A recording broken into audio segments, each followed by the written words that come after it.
Welcome to another edition of Take 5. So glad to be back on YouTube. I know some of you have had difficulty watching the Take 5s.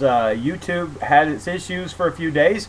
Seems to have them resolved, so I am back on YouTube. Thankful for YouTube. If any official from YouTube happens to be watching, thank you for getting your issues fixed. But it takes a lot to get these broadcasts on. Really, it's a minor miracle if you consider where we were technologically 10 or 20 years ago. There would have been no way you could be watching this, but it takes to get a really good broadcast up. It takes my computer working, it takes my internet company doing its job, of course electricity, YouTube, their internet working well, and Facebook. So a lot of things have to come together, and usually they do, and it's a blessing when they all do. So thank you again. I know I took a minute with that, but we just need to be grateful for all the blessings God's given us, including technology. And because of that, we can go now to old school technology, actual Bible, in John chapter 1, verse 19. And this is the testimony of John when the Jews sent priests and Levites from Jerusalem to ask him, "Who are you?" All right. One of my favorite cats in the whole Bible, John the Baptist. We've been talking about him, seems like all the time since I started this webcast back on January 1st of last year. And here we are in the book of John talking about a different John, John the Baptist. So they want to know who he is. Verse 20, he confessed and did not deny, but confessed, "I am not the Christ." So that was what they were wondering. Are you him? Because John was so powerful. You got to understand this. Remember, Jesus said about him, there hadn't ever been anybody greater than him. So he was the most powerful guy these folks had ever seen. And they were waiting for the Messiah. So John, they're just asking who he is. But they know he knows the question they're really asking. They say, "Are you the Christ?" He said, "No."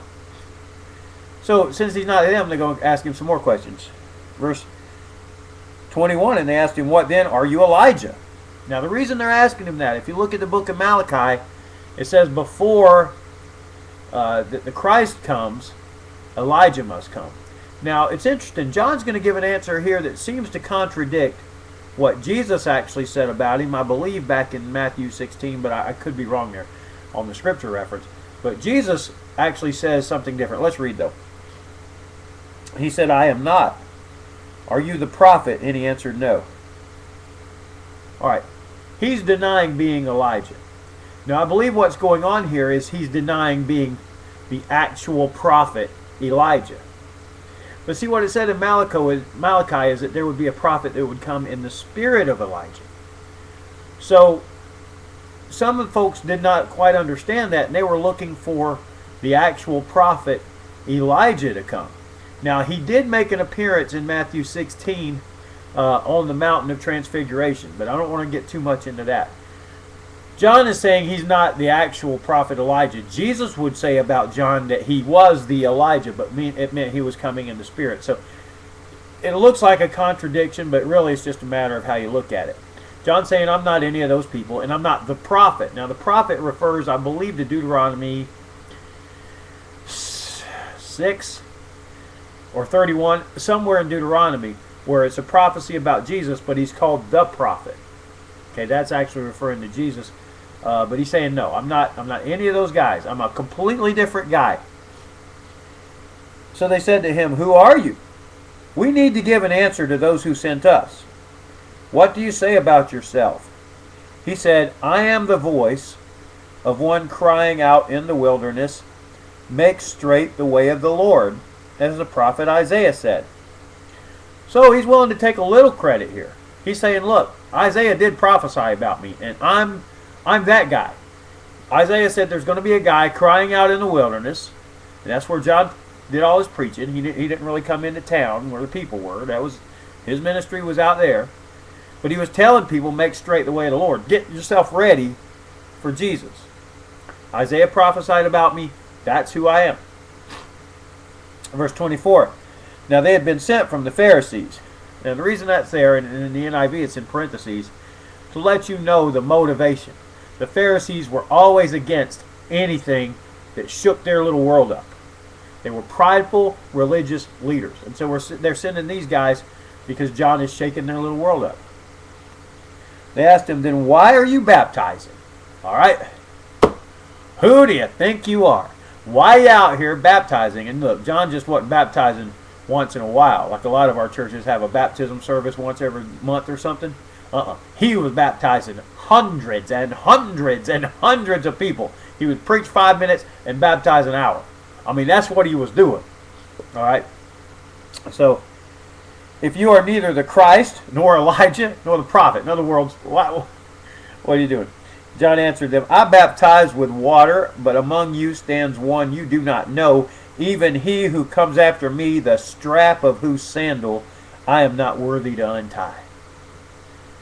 All right, and there's an old phrase, and I probably won't say it like I should, but you know, you're not worthy to carry his, you know what, you'd say about somebody. He's saying, this guy's so much greater, I'm not even worthy to get down and untie his shoes. I'm not even that good compared to him. But he did own up to being the one prophesied about by Isaiah. In verse 28, these things took place in Bethany, across the Jordan, where John was baptizing. So there you go. I know we went long today. I did a lot of intro, but you're just seeing this spirit of John. He was bold. He'd just tell these guys what's what. He wasn't afraid. But he didn't take any credit for anything he shouldn't have. He took proper credit, but he pointed to Jesus. So a tremendous role model for us here, all right? Don't be too humble, okay? If God's given you some gifts and some abilities and he's blessed you, be willing to admit that. Give glory to him for it, though. But don't take credit for things that you didn't do, and don't try to draw a crowd for yourself. Always be pointing people toward God, toward Christ. Hopefully that's what I've been doing with these broadcasts. Let me know if I have, and if I haven't, please let me know also. Hopefully that blessed you. John's a tremendous example. We're going to see what John does when Jesus approaches him tomorrow. Very interesting passage. So come back. Hopefully YouTube will be working, Facebook will be working. You'll be able to watch on the next edition of Take 5.